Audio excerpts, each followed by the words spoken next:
Lauren Matthews didn't bother hiding her irritation as she scanned the first-class cabin of Williams Airways Flight 237 from Atlanta to San Francisco. Everything had been running smoothly. Champagne poured, hot towels distributed, pre-flight pleasantries exchanged with the usual assortment of business executives and wealthy retirees, till she spotted him. The man sat in 2A, gazing out the window, seemingly oblivious to Lauren's growing scrutiny. His simple jeans and modest sweater stood in stark contrast to the designer outfits populating the premium cabin. But it was his appearance, deep brown skin, close-cropped hair, understated watch, that triggered Lauren's immediate suspicion. "Excuse me," Lauren said, her customer service voice abandoned in favor of sharp authority. "I think you're in the wrong section. Economy boarding is through the rear entrance." Marcus Williams turned from the window, his expression neutral. "No, I'm in the correct seat. 2A.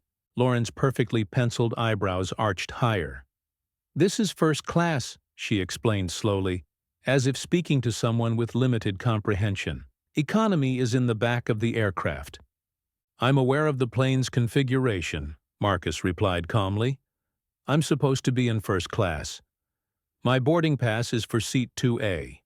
A middle-aged white man across the aisle lowered his Financial Times, watching the exchange with undisguised interest. Other passengers were beginning to notice, some exchanging glances that communicated shared assumptions about who belonged in the premium cabin. Lauren's smile tightened into something that barely concealed contempt. "Could I see your boarding pass, please?" Marcus reached into his pocket and produced the document, which Lauren practically snatched from his hand. The flight attendant made a show of examining it, her expression cycling through disbelief to frustration as she confirmed the seat assignment. "There must be some mistake," Lauren insisted, still gripping the boarding pass. "These tickets are very expensive." The implication hung in the air, unmistakable in its meaning. Marcus's gaze remained steady, his voice measured despite the public humiliation unfolding around him. "Perhaps you should check the passenger manifest before making assumptions about who can afford which tickets." Lauren's nostrils flared slightly. "I'll need to verify this with the gate agent. In the meantime, it would be easier if you moved to economy where there's plenty of space. First class is completely full today." Marcus glanced pointedly at the empty seat beside him. "It doesn't appear to be full from where I'm sitting." Murmurs rippled through the first-class cabin. A silver-haired couple exchanged disapproving looks, clearly aligned with Lauren's assessment of the situation. The businessman across the aisle had abandoned any pretense of reading, now openly watching the confrontation. "Look," Lauren said, dropping her voice but not her condescension, "we both know there's been some mix-up. These seats cost thousands of dollars.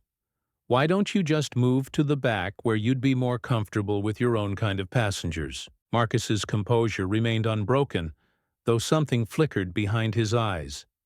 A momentary flash of weariness rather than surprise. He'd clearly navigated this particular obstacle course before. "I'm quite comfortable right here, thank you. And I'd like my boarding pass back." Lauren reluctantly returned the document but remained hovering beside Marcus's seat, her body language communicating that this matter was far from settled. "I'll need to speak with the purser about this situation." "Please do," Marcus agreed, turning back toward the window in a clear dismissal. As Lauren stormed toward the galley, the silver-haired woman leaned toward her husband. "How did one of them end up in first?" "Must be some diversity program or something," her stage whisper carried easily across the cabin.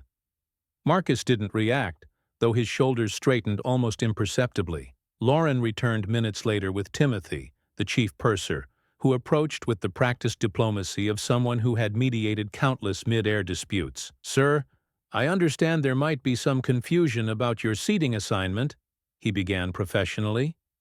"The only confusion," Marcus replied, "is why your colleague assumes I don't belong in the seat I purchased." Timothy glanced at Lauren, whose expression remained rigid with certainty. "Could I see your boarding pass? And perhaps some identification?" Marcus provided both documents. Timothy examined them carefully, his professional demeanor faltering slightly as he processed the information.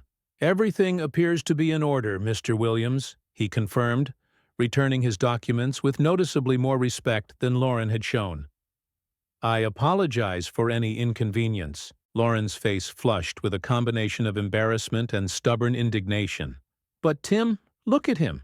He doesn't—" Timothy cut her off with a sharp glance. "Lauren, everything is in order. Please continue with pre-departure service."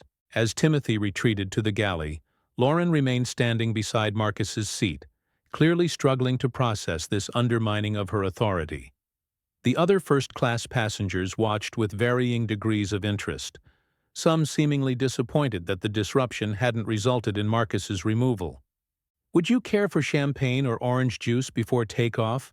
Lauren finally asked, her voice stripped of warmth. "Water is fine, thank you," Marcus replied.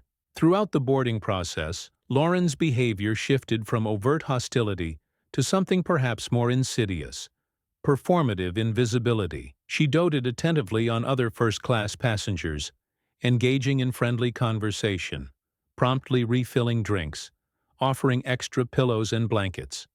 Yet whenever she passed Marcus's seat, Lauren's gaze slid past as if the space were unoccupied. When drinks were served after takeoff, Lauren forgot Marcus's order. When warm nuts were distributed, Marcus's seat was skipped. When meal orders were taken, Lauren didn't even pause at row 2. Marcus observed this theater of exclusion with remarkable composure, neither protesting nor appearing particularly affected. He removed a book from his bag and began reading, occasionally sipping from a water bottle he'd apparently brought aboard himself. The businessman across the aisle, who had introduced himself to Lauren as Richard, emphasizing his executive platinum status during their friendly chat, watched this dynamic unfold with increasing discomfort. Finally, as Lauren passed by with a fresh round of drinks for everyone except Marcus, he spoke up. "Excuse me, I think you missed serving the gentleman in 2A. Lauren's smile didn't waver. "Oh, I believe he's all set." Marcus glanced up from his book. "Actually, I haven't been served at all since boarding." "I'll bring you something right away," Lauren replied with plastic professionalism, though her eyes communicated a very different message. When she returned minutes later, Lauren approached Marcus's seat with a glass of water on her tray. As she extended it, her hand slipped, sending the ice-cold liquid cascading across Marcus's lap. "Oh my goodness," Lauren gasped with theatrical concern that failed to mask her satisfaction. "How terribly clumsy of me." The water soaked through Marcus's jeans, the shock of cold causing an involuntary flinch.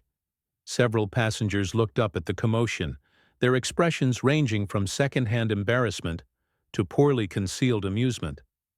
"Let me help you with that," Lauren insisted, grabbing a cocktail napkin and reaching toward Marcus's lap with invasive familiarity. Marcus calmly caught Lauren's wrist before she could make contact. "That won't be necessary." Something in Lauren snapped at this resistance. With her free hand, she delivered a sharp, stinging slap across Marcus's cheek, the sound cracking through the cabin like a gunshot. "How dare you grab me?" Lauren hissed, yanking her arm free.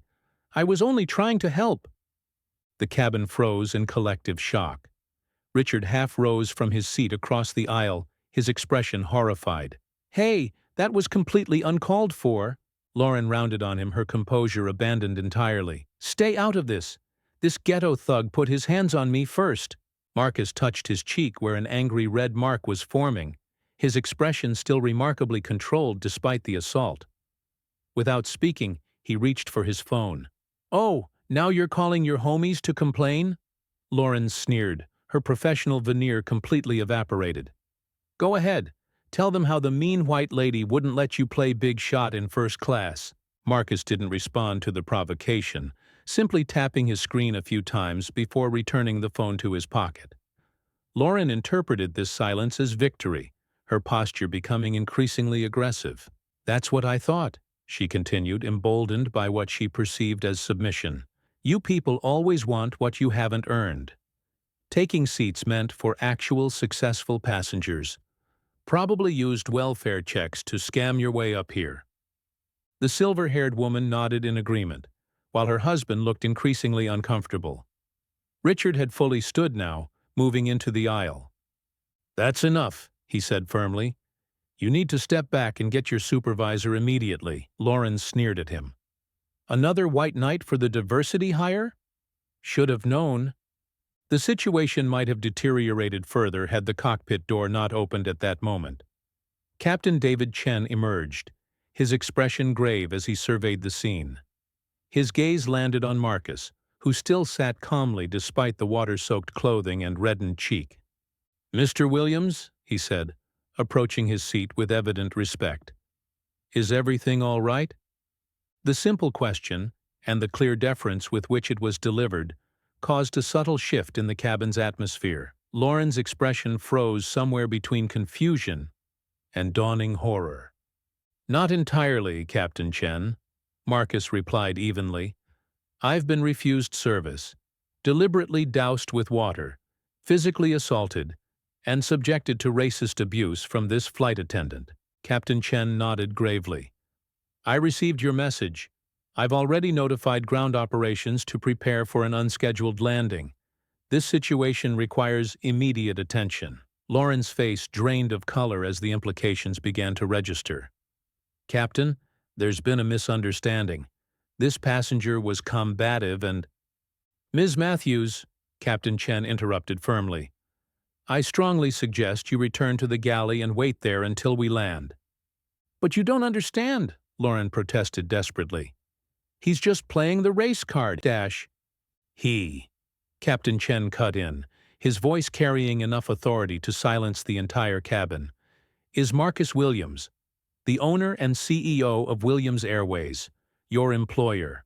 The revelation landed like a bomb, its shockwaves traveling visibly through the cabin. Passengers who had been smirking at Marcus's treatment moments before now stared in horror at the consequences unfolding before them. The silver-haired woman suddenly became intensely interested in her cocktail napkin, unable to meet anyone's eyes. Lauren staggered back as if physically struck, her hand flying to her mouth. I never—" She dropped to her knees beside Marcus's seat. "Mr. Williams, please, I had no idea. I'm so sorry. I didn't mean—" "I think you meant exactly what you said and did," Marcus replied quietly. "The only thing you're sorry about is discovering who I am." Lauren began to sob, mascara tracking down her carefully made-up face. "Please don't fire me. I have bills, a mortgage. It was just a misunderstanding." Marcus regarded her with the same calm he'd maintained throughout the ordeal. A misunderstanding implies confusion about facts. There was no confusion here, only prejudice and assumptions. "You decided, based solely on my appearance, that I didn't belong in this cabin. You chose to humiliate me, deprive me of the service other passengers received, physically assault me, and use racial slurs to describe me." "I'll do anything," Lauren pleaded, now fully crying. "Sensitivity training, probation, whatever you want." "What I want," Marcus replied evenly, "is accountability for your actions. Not because of who I am, but because this behavior is unacceptable toward any passenger, regardless of who they are or what they look like." Captain Chen cleared his throat. "Ms. Matthews, your employment with Williams Airways is terminated, effective immediately.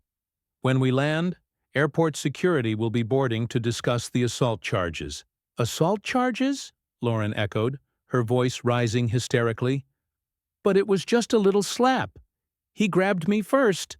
Marcus shook his head slightly. "The cameras installed throughout this aircraft suggest otherwise." Moments later, the plane began its descent toward the nearest airport with a Williams Airways terminal. As they taxied to the gate, Lauren sat huddled in the rear galley, occasionally casting desperate glances toward Marcus, who had returned to his book as if the entire incident were already behind him. When airport security officers boarded to escort Lauren off the aircraft, she made one final, desperate appeal. "Mr. Williams, please! I have a perfect record until today. 14 years of service. One mistake shouldn't erase all that." Marcus finally set his book aside, addressing Lauren directly. This wasn't one mistake. This was a revelation of character. The ease with which you degraded me suggests this isn't new behavior. It's just the first time you've faced consequences for it." As Lauren was led away in handcuffs, Marcus addressed the remaining passengers, who had watched the proceedings in mortified silence, several recording discreetly on their phones.